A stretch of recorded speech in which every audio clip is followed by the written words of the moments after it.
Bismillahirrahmanirrahim. Assalamualaikum warahmatullahi wabarakatuh. Innal hamdalillah nahmaduhu wa nasta'inuhu wa nastaghfiruh wa na'udzu billahi min shururi anfusina wa min sayyiati a'malina. May yahdihillahu fala mudilla lahu wa may yudlil fala hadiya lahu. Asyhadu an la ilaha illallah wahdahu la syarika lahu wa asyhadu anna Muhammadan 'abduhu wa rasuluh. Qala rabbi syrah li sadri wa yassir li amri wa hlul 'uqdatam min lisani yafqahu qawli, amma ba'd. Muslimin muslimat, hadirin dan hadirat yang dirahmati Allah sekalian, kami mengucapkan setinggi kesyukuran kehadirat Allah Subhanahu wa taala. Pada pagi yang mulia ini kita dapat bertemu kembali di siri kuliah tafsir Al-Quran. Mudah-mudahan Allah Subhanahu wa taala memberikan kita kefahaman, keredaannya kepada kita semua, keberkatannya pada pagi yang mulia ini, insya-Allah. Jadi sambungan pada pagi ini ke surat 438 surah Fatir, ayat yang ke-37. Ke surat 438 surah Fatir ayat yang ke-37. Seperti biasa kita akan baca sama-sama. Mulakan dengan baca mul kitab Al-Fatihah. A'udzubillahi minasyaitonir rajim. Bismillahirrahmanirrahim. Alhamdulillahi rabbil alamin. Ar-Rahmanir-Rahim. Maliki yaumiddin. Iyyaka na'budu wa iyyaka nasta'in. Ihdinas siratal mustaqim. Siratal ladzina an'amta 'alaihim ghairil maghdubi 'alaihim waladdallin. Amin. Ayat yang ke-36. Ayat 36 surah Fatir ke surat 438. A'udzu billahi minasyaitonir rajim. والذين كفروا لهم نار جهنم لا يقضى عليهم فيموتوا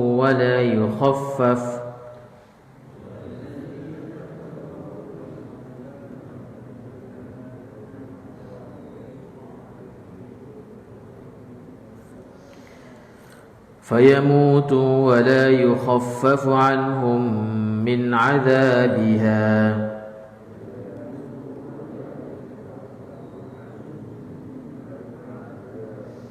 كذلك نجزي كل كفور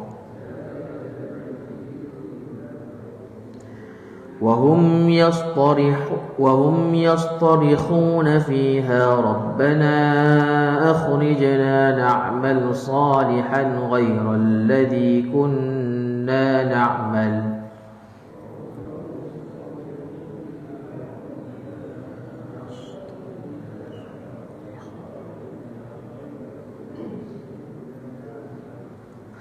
أولم نعمركم ما يتذكر فيه من تذكر وجاءكم النذير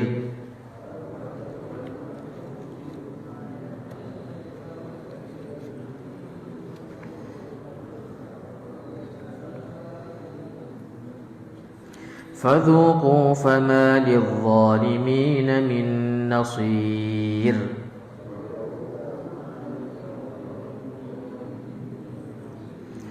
إن الله عالم غيب السماوات والأرض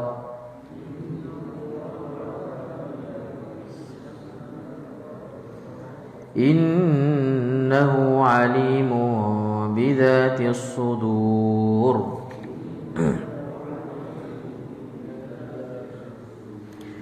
هو الذي جعلكم خلائف في الأرض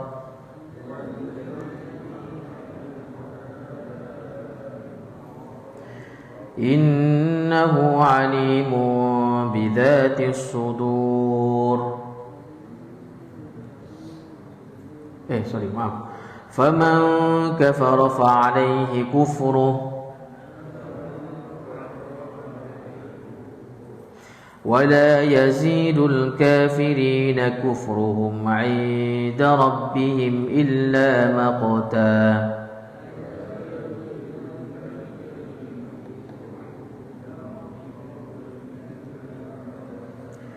ولا يزيد الكافرين كفرهم إلا خسارا.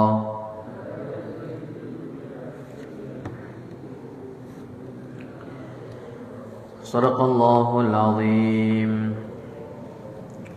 Baik, pada kuliah yang lepas kita telah membincangkan bagaimana Allah Subhanahu wa taala mengkhabarkan tentang orang-orang yang beriman akan masuk syurga Allah Subhanahu wa taala, bagaimana Allah Subhanahu wa taala menceritakan orang yang masuk syurga ni dalam keadaan dia Allah berikan pelbagai perhiasan-perhiasan yang tak pernah kita dapat di dunia ini bagi lelaki, iaitu sutera-sutera yang mungkin diharamkan bagi lelaki memakai sutera-sutera emas-emas dan sebagainya dekat dunia, tetapi di akhirat Allah Subhanahu wa taala mengkhabarkan boleh pakai, dihiasi dengan sutera-sutera, dihiasi dengan gelang emas dan sebagainya, mutiara dan sebagainya. Bagi orang yang beriman itu masuk ke dalam syurga adnin, jannatu adnin. Dan orang yang masuk dalam syurga Allah Subhanahu wa taala ini akan berkata, memuji Allah, alhamdulillah, segala puji bagi Allah. Ya Allah, syukur aku masuk syurga ya Allah. Sebab orang masuk syurga ni dia tidak dapat menggambarkan seperti mana gambaran dekat dunia. Kita dah maklum dah sebelum ni. Tidak sama gambaran. Kalau kita kata dekat dalam syurga nanti ada sungai. Sungai takkan sama macam sungai dekat dunia. Nabi sebut kita tak pernah dekat akhirat nanti, dekat di syurga nanti kita tidak pernah dengar dan tidak pernah nampak dekat akhirat nanti, dekat dalam syurga kelak. Jadi tak sama gambaran-gambaran kita buat pada hari dekat dunia ni, dekat akhirat tak sama.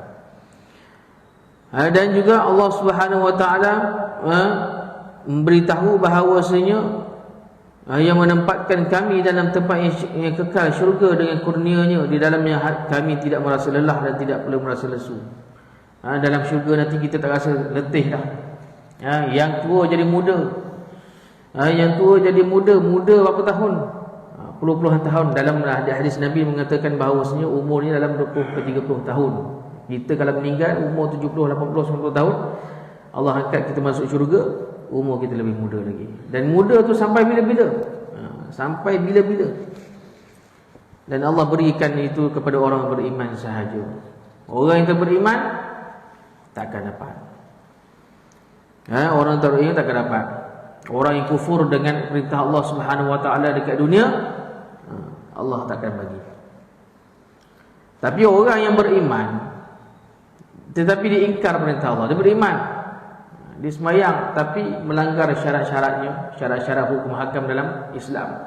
Orang ini tetap masuk syurga tapi di akhir sekali, hujung-hujung sekali. Kan? Orang berada di hujung sekali, dia akan diseksa dulu, dekat dalam neraka dulu. Orang beriman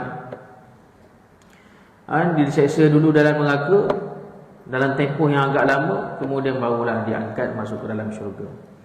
Baik, ayat seterusnya ayat 36 ini Allah menceritakan tentang orang kafir pula. Bagaimana Allah Subhanahu wa taala menyebut tentang keadaan orang yang berbahagia dah selesai, Allah cerita pula tentang orang yang kafir dan yang mendapat kecelakaan daripada Allah Subhanahu wa taala. Ini kita patut tahu. Walaupun kita ni orang Islam, tetapi kena tahu bagaimana kita nak cerita dekat orang Islam ni, bagaimana orang kafir itu sendiri. Boleh jadi orang Islam dia boleh jadi murtad, masuk kafir. Allah kata walladzina kafaru lahum naru jahannam la yuqda alaihim fayamutu. Dan orang-orang kafir bagi mereka neraka jahanam. Neraka jahanam neraka paling tinggi sekali dah. Mereka tidak dibinasakan sehinggalah mereka mati. Dalam hadis Nabi sallallahu alaihi wasallam bersabda, amma ahlun naril ladzi hum ahluha fala yamutuna fiha wala yahyauna. Adapun penghuni neraka yang mana mereka memang merupakan penghuninya yang kekal, yakni orang kafir, maka mereka tidak mati di dalamnya, tidak pula hidup. Nak kata mati pun tidak, nak kata hidup pun. Sebab sentiasa diseksa, berjalan saja. Bagaimana Nabi SAW naik Isra ke Mi'raj, masuk naik langit ke-7, melihat bagaimana keadaan orang-orang yang diseksa oleh Allah Subhanahu wa taala. Orang mengumpat, orang yang makan orang yang makan daging saudara sendiri. Habis selesai lidah tu potong, tambah lagi sehinggalah kiamat. Sehinggalah habis. Sehinggalah selesai urusan dia dengan Allah Subhanahu wa taala. Nak kata hidup tak hidup, nak kata mati pun tak ada apa. Gambaran-gambaran Allah Subhanahu wa taala nak berikan kepada kita semua. Bagaimana keadaan orang kafir itu. Allah Subhanahu wa taala firman, "Wa nadaw ya malikul liyaqdi alaina rabbuka qala innakum makithun." Mereka menyeru, mereka berseru, "Hai Malik, biarlah Tuhan kamu membunuh kami." Siapa seru? Orang kafir. "Hei Malik, kau tak payah seksa aku. Biarlah Tuhan kau yang seksa aku." Kan? Lalu dia menjawab, Malik menjawab, "Kamu akan tetap tinggal di neraka ini." Jadi keadaan inilah, di dalam keadaan inilah mereka berpandangan bahawa kematian sebagai istirahat bagi mereka. Orang kafir ni, bila dah mati tu, dah selesai dah urusan dia dekat dunia, dah rehat dah. Ini gambaran bagi orang-orang yang berfahaman bukan Islam lah. Adalah, tapi setiap fahaman agama Buddha, agama Hindu, agama Kristian, dia ada kefahaman masing-masing. Tetapi secara umumnya mereka menganggap mati itu adalah rehat. Mati itu dah selesai urusan dekat dunia, dia nak rehat dah, nak tidur dah selama-lamanya. Tapi bagi agama Hindu pula, bila roh diangkat, maka ditukar kepada roh bayi yang dilahirkan dalam keluarga itu. Itu kefahaman agama masing-masing. Tapi mereka ini tidak dapat melakukan apa-apa. Allah kata dah mereka ni dekat neraka nanti, mereka tak boleh hidup, tak boleh mati. Nak kata hidup tidak, nak kata mati pun tidak. Kadzalika najzi kulla kafur. Demikianlah kami membalas setiap orang yang sangat kafir. Iaitu inilah balasan bagi setiap orang yang kufur kepada Allah Subhanahu wa taala dan mendustakan kebenaran. Orang yang tidak mahu mendengar kebenaran Allah Subhanahu wa taala, tidak mahu menerima segala tuntutan-tuntutan daripada Allah Subhanahu wa taala, bahkan mereka ini membalasnya dengan balasan orang ini membalas ataupun tidak mahu menerima apa-apa yang daripada Allah Subhanahu wa taala. Wahum yasqarikhuna fiha, dan mereka berteriak di dalam neraka itu. Mereka berteriak, mereka menjerit, mereka memohon. Bila masuk neraka mereka mohon. Apa mereka kata? Rabbana akhrijna na'mal salihah. Wahai Tuhan kami, keluarkanlah kami. Nescaya kami akan mengerjakan amal soleh berbeza dengan telah kami kerjakan sebelum ni. Allah nak terima ke? Tak ada. Allah tak terima dah. Bila masuk neraka, kekal lah. Merayulah bagaimana sekalipun, kalau dah kekal, itulah kekal dia dalam neraka lah. Kan? Iaitu mereka ini diminta kembalikan dekat dunia agar mereka beramal dengan amal yang soleh, amal yang berbeza dengan amal mereka terdahulu. Allah Subhanahu wa taala mengetahui, kalaulah Allah hidupkan mereka ni dekat dunia lagi sekali, tahu dah. Sekejap je hisabnya. Manusia ni tuan-tuan, bila ada saja kesakitan, kepayahan, kedukaan, hisab sekejap je. Hisab sekejap je. Tahu dah, Allah tahu dah. Selagi mana tak mati tu, selagi itulah dia tak hisab. Bagi orang yang tak diberi petunjuk oleh Allah SWT. Allah tahu dah. Kalau kembalikan orang kafir ni dekat dunia ni, pasti mereka ni buat benda yang sama. Bagaimana kita lihat kisah Nabi Musa AS dengan kaum dia. Kaum dia asal daripada Fir'aun lah. Dia lari daripada kekejaman Fir'aun. Lari itu bersama dengan Nabi, nak lari semata-mata nak lari daripada kezaliman Fir'aun, nak bunuh siapa ikut Nabi Musa. Akhirnya selepas selesai saja lari daripada Fir'aun laknatullah tu, apa mereka buat? Ikutlah, memang ikut Nabi. Mereka beriman tak? Tak beriman. Insaf sekejap insaf, lepas tu kembali kepada kepercayaan nenek moyang mereka sendiri. Itulah sifat manusia. Bukan nak kata orang kafir saja, orang Islam sendiri pun begitu juga. Selagi manalah tak kena dengan, yalah, tak teruk lah kata, kan, tak teruk, selagi itulah tak insaf. Selagi tak kena penyakit-penyakit berbahaya, selagi itulah tak insaf. Selagi mana tak kena apa yang teruk dalam kehidupan kita, titik terendah dalam hidup kita, selagi itulah dia tak insaf. Sesungguhnya Allah Subhanahu wa ta'ala mengetahui apa yang berada di dalam hati hamba-hambanya. Kerana itulah Allah Subhanahu wa ta'ala berfirman, awalam nu'ammirkum ma yatadhakkaru fihi man tadhakkara wa ja'akumun nadhir. Allah kata apa? Bukankah kami, Allah jawab balik, mereka minta kembali balik. Allah kata apa? Bukankah kami telah memanjangkan umur kamu dalam masa yang cukup panjang, cukup untuk berfikir bagi orang mahu berfikir, dan telah datang kepada kamu pemberi peringatan. Maksudnya apa? Bukankah Allah Subhanahu wa ta'ala telah hidup bagi kamu umur yang panjang? Umur yang panjang ni ada perbahasan ulama.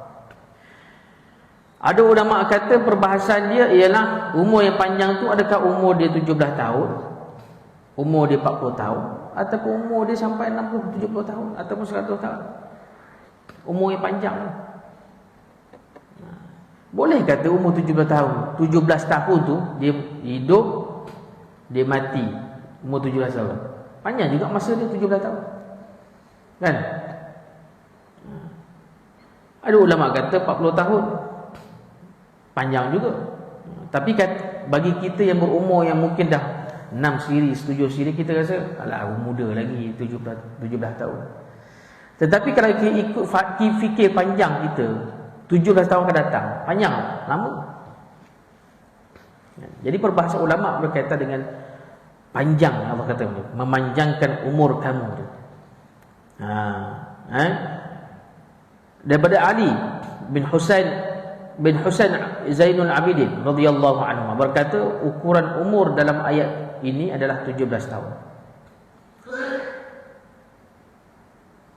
Ketahuilah oleh kalian bahawa panjang umur adalah sebuah alasan bagi Allah Subhanahu wa ta'ala, sebuah hujah. Allah sebut, aku dah bagi kamu umur panjang. Umur panjang ni agak umur. Ulama perbahaskan. Jadi sebab tu turunnya ayat ini, awalam nu'ammirukum ma yatadhakkaru fihi ma tadhakkar. Kemudian ulama kata lain, jika salah seorang daripada kalian telah mencapai umur 40 tahun, maka hendaklah dia berwaspada kepada Allah SWT. Sebab umur 40 tahun, sebab Nabi SAW dan semua Nabi-Nabi ini diangkat menjadi Rasul pada umur 40 tahun. Dan 40 tahun itu juga lah waktu yang kita lelaki ini matang, perlu memikirkan akhirat, perlu memikirkan keadaan persediaan dia untuk berhadapan dengan Allah SWT. Bukan nak kata umur sebelum tu tak boleh bersedia, lagi bagus, lagi awal lagi bagus. Tetapi 40 tahun adalah ukuran umur yang sangat kompeten, sangat sesuai untuk dia kembali menilai diri dia di hadapan Allah Subhanahu wa ta'ala. Katalah umur kita ni, memanglah Nabi sebut dalam satu hadis, umur kita ni antara umur 60 ke 70 tahun. Kan? Maknanya 60 tahun lah, katalah 60 tahun. 40 tahun, 30 tahun baki tu kita dah ready untuk mati. Mana 40 tahun tu kita dah cuba untuk memperbaiki diri kita masa tu. Sesuai lah. Kalau umur kita lebih daripada tu, maka ekstra lah Allah bagi, kan. Kemudian Ibn Abbas mengatakan bahawasanya dikatakan panjang umur itu ialah 60 tahun. Dua ini lebih sahih lah, berasal daripada Ibn Abbas, dan pendapat ini adalah tepat. Ini yang sebut tadi tu. Hadis Nabi, daripada hadis Nabi sallallahu alaihi wasallam, laqad a'dzara Allah taala ila 'abdi ahyahu hatta balagha 60 aw 70 sana. Laqad a'adzara Allah Ta'ala ilaihi, laqad a'adzara Allah Ta'ala ilaihi. Sesungguhnya Allah Subhanahu Wa Ta'ala telah memberikan kesempatan kepada seorang hamba yang dihidupkannya sehinggalah mencapai umur 60 atau 70 tahun. Kan? Sesungguhnya Allah telah memberikan kesempatan untuk dia. Sesungguhnya Allah telah memberikan kesempatan untuk dia. 2 kali Allah ulang. 2 kali Nabi ulang. Maknanya Allah bagi masa dia. Umur kita ni jangkaan dia begitulah. Umur sebelum Nabi Muhammad sallallahu alaihi wasallam dia makin lama makin berkurang. Dulu Nabi paling lama hidup Nabi Zakaria, Nabi Idris. Umur berapa tahun? 900 tahun, 1000 tahun. Lama. Kita umur 70 tahun pun dah tak larat dah kan. Nak sembahyang pun pakai atas kursi. Baik tuan-tuan bayangkanlah 1000 tahun umur agak-agak macam mana? Kalau umur 80 tahun dah bongkok, 1000 tahun pun berapa lama?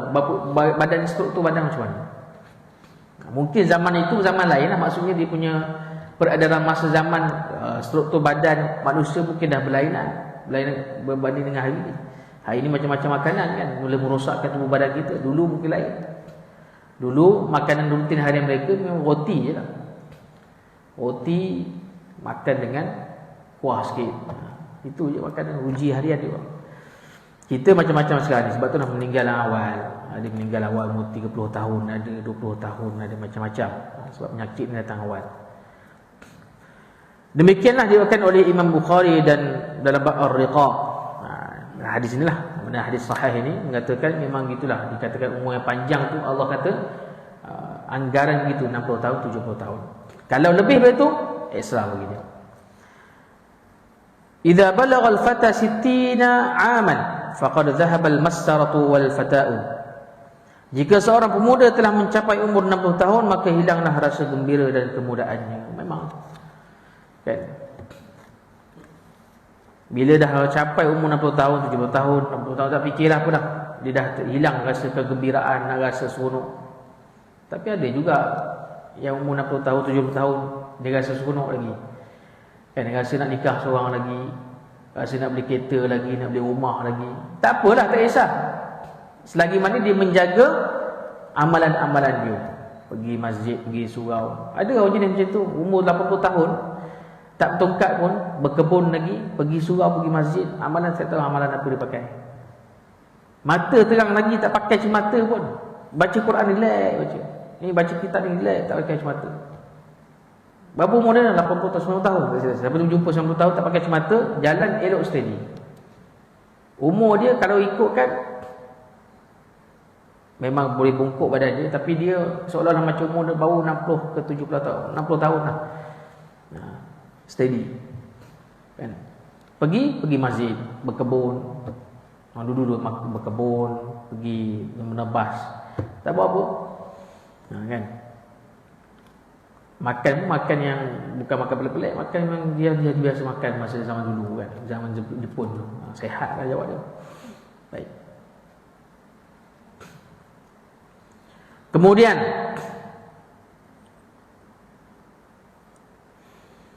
tercantum pula lah di dalam satu hadis sahih bahawa Nabi SAW hidup selama 63 tahun. Dia gambarkanlah, maksudnya dari hadis Nabi itu 60 tahun hingga 70 tahun. Ada juga hadis Nabi menyandarkan, menambahkan lagi, mentakkidkan lagi umur Nabi meninggal umur 63 tahun. So itulah anggaran umur yang panjang. Lalu Allah kata lagi, wa ja'akumun nadhir, dan telah datang kepada kamu pemberi peringatan. Apa maksud pemberi peringatan? Ulama kata an-nadhir itu adalah uban. Dapat ulama kata an-nadhir itu adalah uban. Tapi sekarang ni ada juga umur yang muda-muda uban juga. Kan? Umur 40 tahun dah uban dah semua. Kan? Mungkin itu faktor genetik dan sebagainya, wallahu alam. Tapi boleh juga mengingatkan kita pada kematian. Ada hadis Nabi mengatakan bahawasanya, ada yang menyandarkan lain, nazir itu maksudnya adalah pemberi peringatan, maksudnya adalah peringatan daripada Nabi SAW. Apa dalil dia? Hadza nadhirun min nudhuril ula. Inilah Muhammad adalah seorang pemberi peringatan.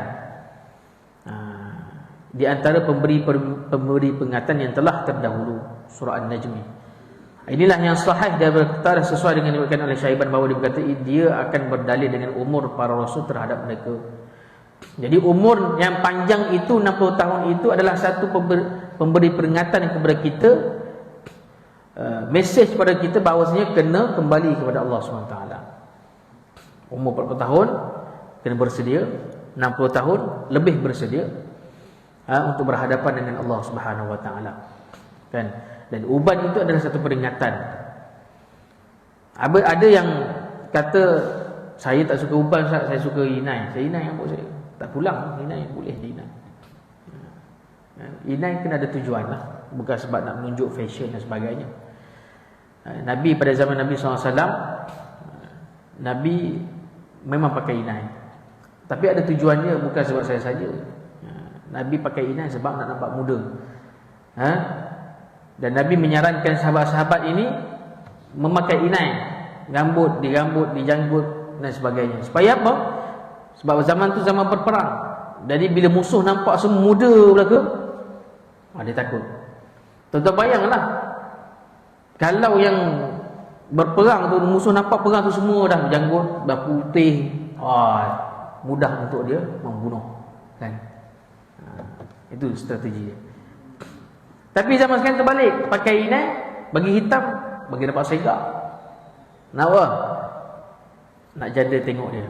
Contoh, nampak segar. Itu salah. Tengok tujuan dia. Apa tujuan dia? Nak pakai inai dia ada harus, ada haram. Tengok tujuan dia. Jangan kita saja pakai. Kan, nak ikut sunnah. Sunnah Nabi sebab apa Nabi suruh pakai inai? Kita tahu kenapa Nabi pakai gitu. Supaya nak nampak muda. Orang musuh nampak kita takut. Kita sekarang mana ada musuh? Ada musuh, tak ada musuh. Musuh kita tahu umur kita berapa. Kan? Aku tahu diri umur berapa saja pakai muda, kan. Okey.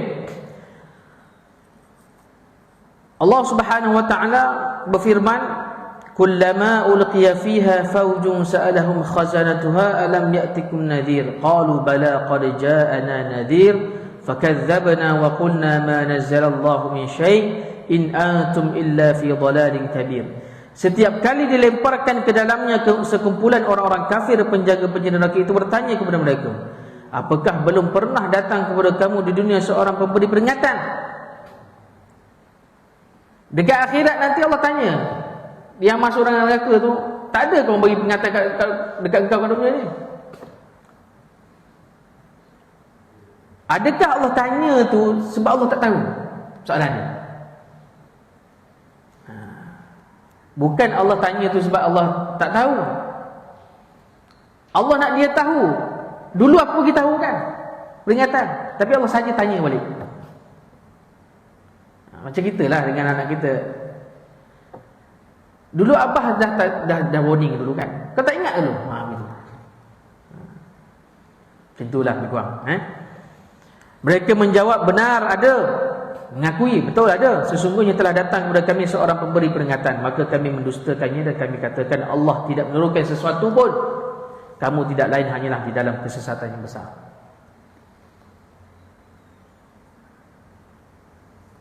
Allah tak buat apa pun. Aku minta Allah tak bagi pun.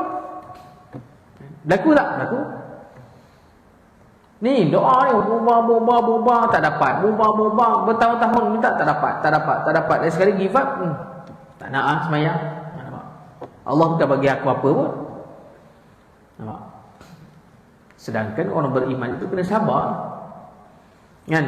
Minta-minta tak dapat, minta-minta dapat, kan Allah bagi pada waktu yang sesuai. Kita minta mungkin waktu tak sesuai, kita tak tahu. Kan? Baik.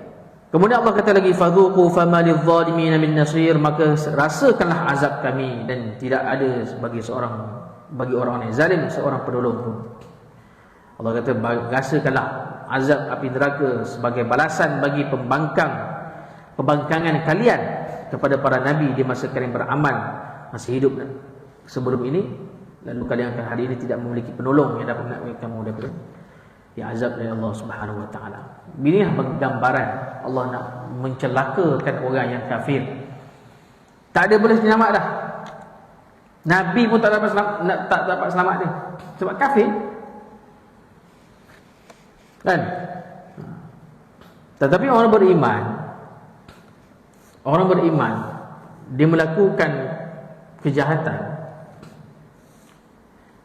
dia masih solat lagi, dia beriman, dia masih lagi solat, tapi dia buat jahat. Dia masih di hujung tu ada lagi syafaat Nabi SAW, ada lagi. Tapi orang kafir ni tak ada syafaat lah, pasal dia dah tolak awal-awal dekat dunia ni tentang kebenaran kenabian Nabi SAW. Awal-awal lagi dia tolak. Orang Islam pula, dia tak tolak Nabi, tapi dia kadang-kadang dia buat baik, kadang-kadang dia buat jahat, kadang-kadang tak semayang. Begitulah. Walaupun ada ulama khilaf berkaitan dengan orang yang Islam ni, orang Muslim ni tak semayang, ada jatuh kafir. Mazhab Syafi'i tak ada jatuh kafir lagi. Jadi orang kafir ni dah dikira cop ahli neraka lah. Tapi janganlah kita pergi dekat muka dia, kau ni kafir ni, kau masuk neraka. Jangan gitu. Jangan. Nabi pun tak suruh kita buat begitu. Biarlah Allah yang menghitung dia. Kita tak tahu hujung kita macam mana kan. Hujung dia macam mana kita tahu. Akhirnya dia masuk Islam, kita sedap kita kata kafir dia kan sebelum dia masuk Islam. Tak pasal-pasal. Baik. Selesai. Gambaran bagaimana Allah SWT menggambarkan orang kafir itu masuk neraka, tak dapat penolong. Dah bagi peringatan, bagi umur yang panjang, tetap tak nak ikut, tak nak dengar, maka kekal dalam sana. Nak kata hidup, nak kata mati pun tidak, hidup pun tidak. Baik. Seterusnya Allah Subhanahu wa taala berfirman lagi, innallaha alimul ghaibi bis samawati wal ard innahu alimun bidzatis sudur.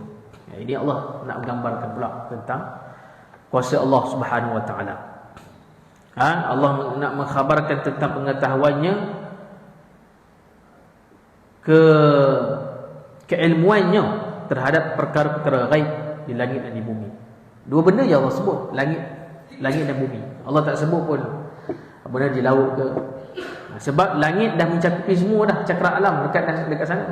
Bumi ni mencakupi semua dah, berada di dalam bumi, di luar dan di dalam perut bumi. Dua benda. Maknanya cukup Allah sebut dua tu saja, sebab dia mencakupi semua saja alam. Dia akan membalas setiap pelaku sesuai dengan apa yang dilakukannya. Kemudian Allah berfirman lagi, bila kita buat perkara yang dilarang oleh Allah Subhanahu wa taala, maka sesuailah Allah bagi balasan dia dekat dunia. Sebab Allah tahu apa yang terdetik dalam hati kita, apa yang kita nak buat, apa yang kita sorokkan, apatah lagi apa yang kita luahkan. Allah kata wallazi ja'alakum khalaifa fil ard, dialah yang menjadikan kamu khalifah di muka bumi, iaitu sesuatu kaum menggantikan kaum lain yang sebelumnya, dan sesuatu generasi menggantikan generasi lain yang sebelumnya. Allah menjadikan kita khalifah, pentadbir bumi. Sebelum kita ada lagi makhluk yang hidup, ulama kata kan, tapi dah melakukan pertumpahan darah, dah melakukan kerosakan, Allah lenyapkan, Allah tumbuh, Allah cipta makhluk bernama manusia ni yang baru. Boleh saja Allah nak lenyapkan kita semua ni, Allah cipta baru, dah menyusahkan kan, tapi tak ada, dengan penuh rahmat dia, rahman dia, rahim dia tu, kita kekal sehingga hari ini kan. Tapi Allah datangkan juga balasan-balasan, ataupun Allah datangkan juga peringatan-peringatan, Allah datangkan juga bencana-bencana untuk kita mengambil iktibar dan mengambil pengajaran. Sebab Allah datangkan bencana, Allah datangkan kemusnahan pada satu tempat itu, termasuklah orang yang beriman kepada juga. Kalau kita rasalah kita duduk di Bandar Ciputra ni tak kena banjir, boleh jadi kena banjir ya? Tuan-tuanlah duduk dekat sini tinggi sikit, saya masjid rendah, sini tinggi, saya bukit kan sini kan. Kita secara logik fikir tak banjir ni, surau Al-Faizin 2 tingkat tak banjir. Contoh. Boleh jadi banjir tak? Boleh jadi banjir. Walaupun setengah highway bawah tu jauh juga tu nampak. Kan? Tetapi atas izin Allah, Allah boleh bagi banjir. Sebab berlaku zaman dulu, berlaku. Zaman bila? Zaman Nabi Nuh alaihi salam. Kan dia punya pengikut apa dia, rakyat di masa tu, dia kata apa? Kau ni gila dah nak bawa kapal atas bukit. Mana ada banjir, pada banjir pun banjir lah, takat-takat lutut je. Gila nak buat apa nama kapal atas bukit, atas gunung tu. Apa dah, gila kau ni. Last sekali apa jadi? Habis tenggelam semua, termasuklah anak bini dia pun tenggelam. Yang ikut dia orang yang beriman je. Kan? Sebab itulah ada apa nama, ada ahli sejarah menceritakan bahawasanya kita ni di Malaysia ni di bahagian sini sebenarnya dah tenggelam lah sebenarnya. Dulu antara Malaysia dengan Sabah tu dia ada tanah lagi. Dia tak ada laut. Inilah ahli sejarah kita tahulah, kan. Kita kalau tengok peta-peta lama dulu kan. Di antara Malaysia ni, Malaysia kan bentuk jantung kan. Lepas tu sebelah tu macam Sabah Sarawak. Dia dulu bercantum. Selepas berlakunya bah yang besar tu, bah yang sangat dahsyat tu, tenggelam. Kita dah tenggelam. Kita dah tinggal ini lah, yang jantung tu lah. Itu pun sekarang dah ada banjir sikit-sikit kan. Itu sikit-sikit lah. Kemudian Allah datangkan tsunami 2004, menghancurkan. Yalah, kita tak tahu pun benda tu, tapi Allah datangkan dengan tiba-tiba. Bersedia ke tidak bersedia, Allah tetap akan hancurkan. Siapa yang terkena? Orang tak beriman ke? Tak, semua sekali. Beriman tak beriman tetap kena. Orang beriman yang selamat, alhamdulillah. Allah nak bagi peringatan pada orang yang beriman juga. Bahawasanya puasa aku ni walaupun air tu kena tak sakit pun, tetapi kalau Allah datangkan air dengan yang jumlah yang banyak, kita tak mampu untuk tolak. Kan? Masjid apa? Baitur Rahman. Mana? Yang Aceh. Baitur Rahman. Kan? Masjid yang begitu besar, masjid lain semua hancur. Masjid dia yang seorang itu, yang elok berada di tengah-tengah, ialah tsunami tu. Dah jadi padang jarak, padang terkukur. Satu-satu masjid yang berada di situ. Kuasa Allah. Itu kata orang beriman semua akan hancur, termasuklah tempat ibadah. Tapi ada tempat beribadah ni stay kat situ, sebab Allah nak bagi peringatan pada kita. Aku boleh hancurkan semua, aku boleh kekalkan apa yang kau suka. Ini kuasa Allah, kita tak ada buat apa. Kan? Atas kudrat Allah, atas kuasanya, kita tak mampu buat apa. Melainkan kita ini mengharap dengan pertolongan Allah Subhanahu wa taala. Faman kafara fa alaihi kufruh. Barang siapa yang kafir, maka akibatnya kekafirannya menimpa dirinya sendiri. Itu bahaya kekufurannya itu akan kembali kepada dirinya sendiri, bukan kepada orang lain. Orang kafir ini tak sembah Allah, dia akan dapat sakit lah. Dekat dunia mungkin dia akan selamat, dekat akhirat dia akan selamat. Wala yazidul kafirina kufruhum inda rabbihim illa maqta. Kekafiran orang-orang kafir itu tidak lain hanyalah akan menambah kemurkaan di sisi Allah Subhanahu wa taala. Setiap kali mereka terus berada dalam kekufuran mereka, maka setiap kali itulah Allah Subhanahu wa taala murka kepada mereka. Dan setiap kali mereka terus berada di dalam kekufuran, setiap kali itulah mereka telah merugikan diri mereka sendiri, keluarga mereka pada hari kiamat. Selagi mana dia berada di situ, selagi itulah Allah mendatangkan kemurkaan. Kemurkaan Allah ni, bukan Allah letakkan kemurkaan Allah itu terus pada hari itu. Contoh, orang bukan Islam, dia tak sembah Allah, Allah tak terus seksa masa tu. Kemurkaan Allah ni secara senyap. Ini yang takut. Orang Islam pun boleh jadi, Allah jadi begitu. Allah tak datangkan azab terus. Contoh, kita tak sembahyang, contohlah. Allah tak datang azab terus, kita tak sembahyang, itu kita niat dah. Allah tahu dah kita niat tak nak sembahyang, Allah matikan kita terus. Tak ada. Allah bagi kita peluang. masa dan ruang. Begitu jugalah dengan orang kafir itu sendiri. Allah takkan bagi, dia tak sembah aku pun, Allah kata. Dia tak sembah aku pun. Tapi aku tak bunuh dia, aku tak matikan dia pun. Allah bagi luang dia. Atas rahman rahim dia tu, kasih sayang dia tu, Allah bagi lagi peluang pada manusia untuk terus hidup. Sebab itulah Allah tu Maha Adil. Orang kafir menganggap Allah tu tak adil. Sebab apa? Sebab ada syurga neraka je, dia kata. Kenapa pula ada syurga neraka? Kalau Allah tu adil, tak payah ada neraka. Syurga cukup lah. Boleh sedap. Kalau Allah tu adil, tak perlulah ada agama-agama ni. Cukuplah satu agama. Kita nak jawab apa tuan-tuan kalau macam tu? Contohlah ada kawan kita orang Islam datang kita, kalau Allah tu adil lah, apa pasal kita semua lain-lain agama? Haji, nak jawab apa Haji? Nak jawab apa Haji? Prof, nak jawab apa? Apa kita nak jawab? Kalau Allah tu adil, kenapa Allah tak jadikan kita semua satu sama je? Kita kan daripada Adam dan Hawa. Nak jawab apa tuan-tuan? Apa kita nak jawab? Menung ya kan? Susah jawab kan? Sebab Allah dah sebut dalam Al-Quran, Allah bolehkan jadi kita semua satu agama, satu bangsa. Tapi Allah tak nak. Allah nak kita ni berfikir. Sebab tu dah dekat dengan dunia ni lagi, Allah suruh kita berfikir. Afala ta'qilun? Apakah kamu tidak berfikir? Apakah kamu tidak berakal? Afala tadhakkarun? Apakah kamu tidak berfikir? Allah suruh kita berfikir. Fikir ni orang yang bijak. Mencari Allah Subhanahu Wa Taala itu.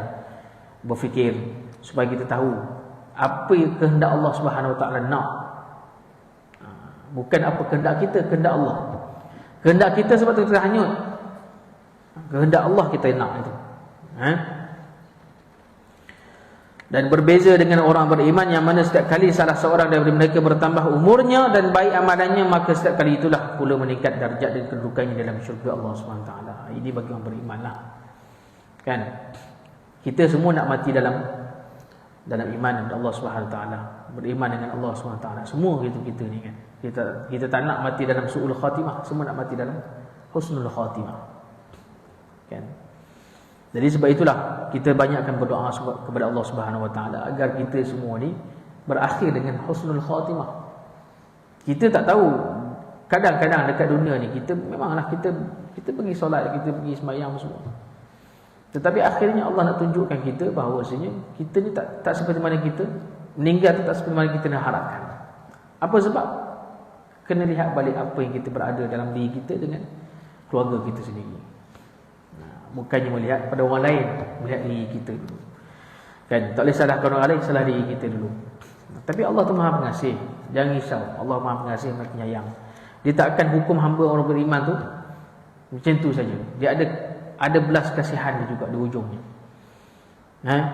Bagaimana orang cerita Nabi SAW, orang yang nak berhijrah daripada kegelapan kepada hijrah kepada cahaya.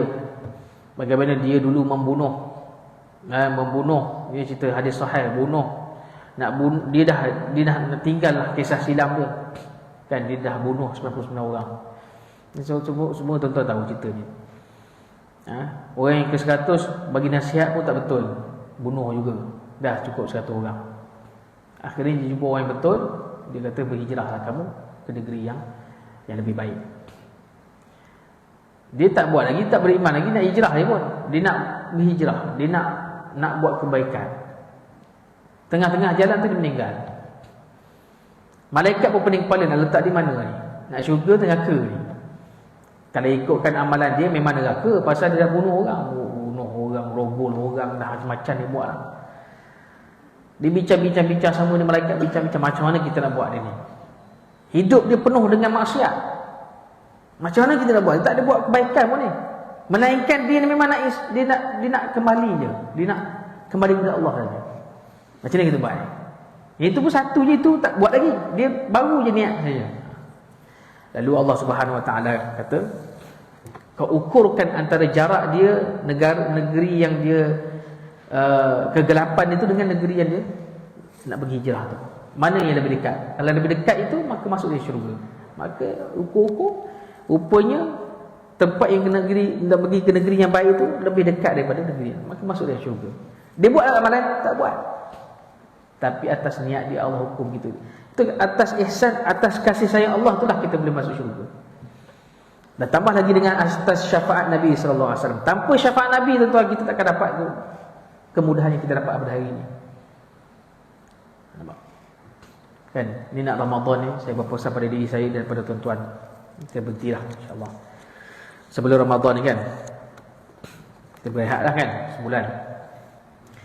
Pertama sekali tuan-tuan, Ramadan pada tahun ni kita buatlah dengan secara semaksimum mungkin.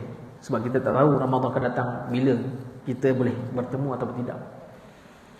Saya dah pesan banyak kali, sebelum ni pun saya pesan. Pertama sekali, banyakkan amalan kita pada bulan Ramadan. Sebab bulan Ramadan ni sebulan sekali.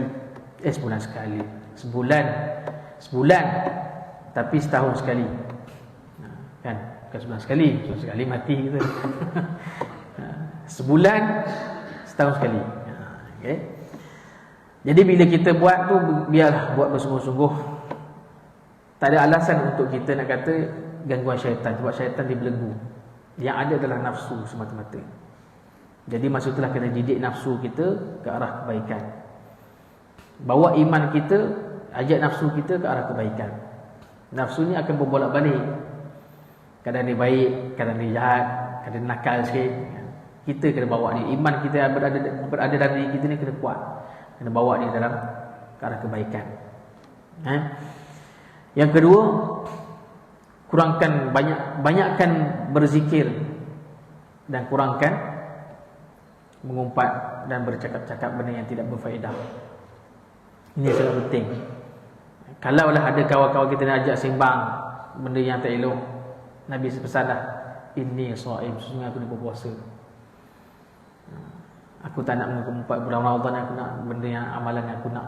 Sebab satu benda yang kita buat kebaikan, Allah tambah 10 lipat kali ganda. Mana dapat? Kan? Itu yang kedua. Yang ketiga tuan-tuan, banyakkan sedekah. Jangan tunggu Ramadan nak sedekah tuan-tuan. Sekarang pun boleh sedekah juga. Ramadan cuma Allah tambahkan lagi ganjaran-ganjarannya. Kemudian yang keempat, memperbanyakkan bacaan Quran. Sebab bulan Ramadan adalah bulan turunnya Al-Quran. Special. Dan bulan Ramadan lah bukannya kita merebut nak habis khatam 30 juzuk, jangan. Siapa sama kali dah. Untuk tahun ni tuan-tuan tak payah khatam lah 3 juzuk. Tak payah khatam. Prof tak payah khatam. Prof dah khatam kali dengan saya. Dah khatam dah. Prof Razak dah khatam dengan saya. Okey tu. Bulan Ramadan tak payah khatam lah.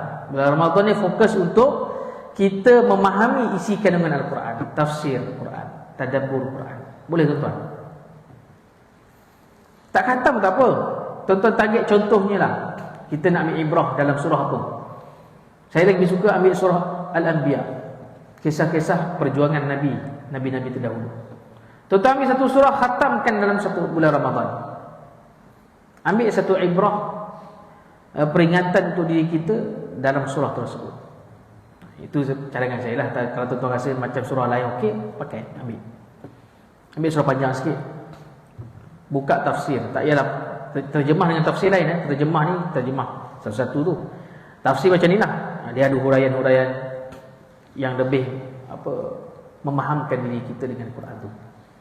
Atau tuan-tuan nak mula dengan juzuk 1 surah Al-Baqarah, boleh, tak ada masalah. Mulakan. Tak khatam tak apa. Yang penting kita faham isi kandungan Quran. Itu. Sebab kenapa orang dia baca Quran tapi dia tak faham? Kan? Itu yang sedih. Sebenarnya Quran tu tujuan bacaan dia untuk kita faham. Allah turunkan supaya kita faham. Ada banyaklah tafsir terjemah dalam bahasa Melayu. Tuan-tuan buka aja. Buka, ambil lepas solat subuh, baca 5 buku surat bagi faham. Kan mungkin susah lah, tapi itulah waktu kita nak berinteraksi dengan Quran kan. Inilah masa dia, waktu macam ni susah. Buat masa bulan Ramadan. Bulan Ramadan banyak waktu yang berkelapangan kita boleh buat untuk kita bertadabbur. Kalau tak faham, baru tanya pada ustaz-ustaz. Ini pakar dalam bidang tafsir. Jangan kita buat kefahaman sendiri pula, susah nanti. Jadi hanya sesat pula, kita buat faham sendiri. Okey. Begitu nasihat saya. Mudah-mudahan Ramadan kali ini kita buat yang terbaik. Ramadan kali ini kita dapat mendidik jiwa kita, mendidik iman kita ke jalan Allah Subhanahu Wa Taala, dan mudah-mudahan kita mati dalam husnul khatimah. Amin ya rabbal alamin. Itu yang kita nak. Dan mudah-mudahan Ramadan inilah bukan Ramadan yang terakhir, bukan Ramadan yang sangat mengecewakan, tapi Ramadan yang sangat sempurna buat diri kita sebelum kita bertemu dengan Allah Subhanahu Wa Taala. Itu saja qul qauli hadza wa astaghfirullahal azim wa li wa lakum wa lisa'il muslimin wal muslimat fastaghfiruhu innahu ghafurur rahim. A'udzu billahi minasyaitonir rajim. Bismillahirrahmanirrahim. Alhamdulillahi rabbil alamin wassalatu wassalamu ala asyrafil anbiya'il mursalin wa ala alihi washabihi ajma'in. Allahumma arhamna bil Qur'an waj'alhu lana imaman wa nuran wa hudan wa rahmah. Allahumma dzakkirna minhu ma nusina wa 'allimna mimma jahilna warzuqna tilawatahu ana al-laili wa atrafan nahar waj'al lana hujjatan ya rabbal alamin. اللهم فقهنا في الدين وعلمنا التأويل. اللهم اخرجنا من ظلمات الجهل والنسيان برحمتك يا ارحم الراحمين. اللهم بارك لنا في شعبان وبلغنا رمضان برحمتك يا ارحم الراحمين.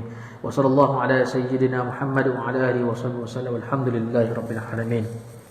سبحانك اللهم وبحمدك اشهد ان لا اله الا انت استغفرك. بسم الله الرحمن الرحيم وانا اصلي ان الانسان في الصالحات وتواصل بالحق. السلام عليكم ورحمه الله وبركاته.